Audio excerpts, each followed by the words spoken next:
These were the men who operated the most feared machine gun of the Second World War, and their lives were shaped by terror, exhaustion, and the deafening roar of what soldiers called Hitler's buzzsaw. The MG42 fired around 1,200 rounds per minute, roughly 20 bullets every second. Most Allied machine guns struggled to reach half that speed. When an MG42 opened fire, it didn't sound like separate shots. American soldiers compared it to a zipper ripping open or cloth tearing apart.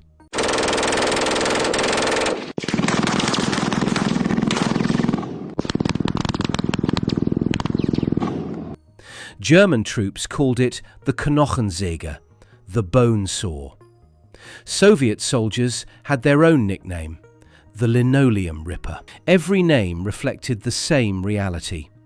This weapon was built to overwhelm human beings with pure volume of fire. What many people don't realize is that the MG42 came from surprisingly ordinary origins. It was designed by Grossfuss, a company better known for making sheet metal lanterns. The project was led by engineer Werner Gruner, who had never handled a machine gun before being assigned to the job in 1937. He reportedly attended a basic gunner's course just to understand what soldiers needed. From that unlikely background came one of the most influential weapons of the 20th century. The MG42 was also a product of industrial efficiency. Earlier German machine guns, like the MG34, required about 150 man-hours to manufacture. The MG42 cut that roughly in half through stamped steel construction. It used less raw material and cost significantly less to produce. Germany wasn't just improving a weapon, it was streamlining the process of mass warfare. When the MG42 entered combat in 1942, Allied troops immediately noticed its psychological impact. Soldiers learned to recognize its distinctive sound long before they saw the weapon.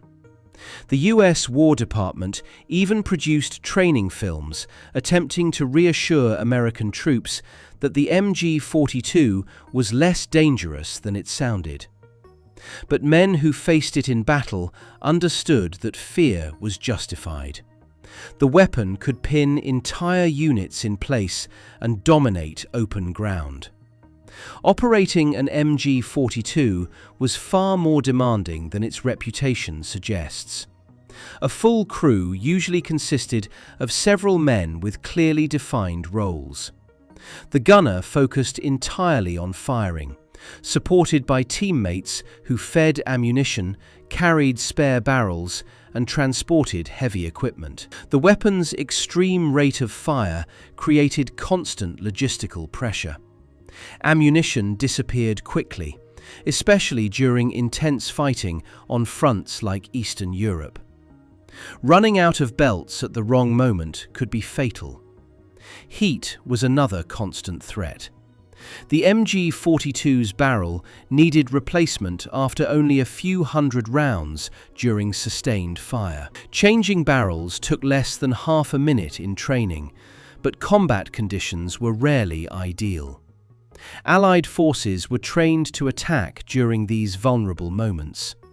Every barrel change exposed the crew, and experienced gunners knew those seconds could decide their survival. The psychological burden on MG42 crews was rarely discussed after the war. Machine gun positions were priority targets for enemy forces. Artillery, snipers, and assault teams all focused on eliminating them. Gunners understood they were marked men. Their effectiveness made them both powerful and highly exposed. One of the most vivid personal accounts came from Franz Gockel, a gunner stationed above Omaha Beach on D-Day. In a letter to his parents written days later, he described watching wave after wave of Allied soldiers advance under fire.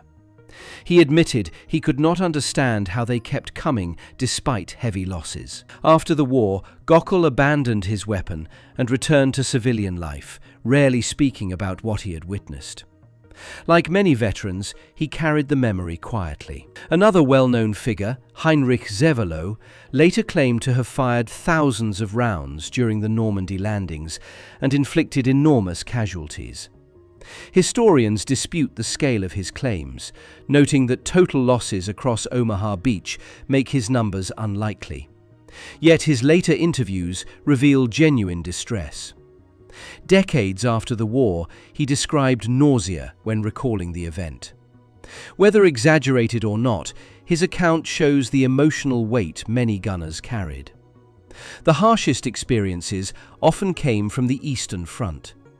German crews faced repeated large-scale assaults where ammunition discipline meant survival. Veterans later described holding fire until attackers were dangerously close before unleashing rapid bursts. These encounters left deep psychological scars. The MG42's design even reflected extreme environmental conditions. Controls were shaped so they could be operated with gloves in freezing temperatures, a necessity in brutal winter campaigns. Training emphasized controlled bursts rather than continuous fire. Despite its mechanical capability, an MG42 gunner who emptied belts too quickly risked being defenseless. Managing the weapon required discipline under pressure.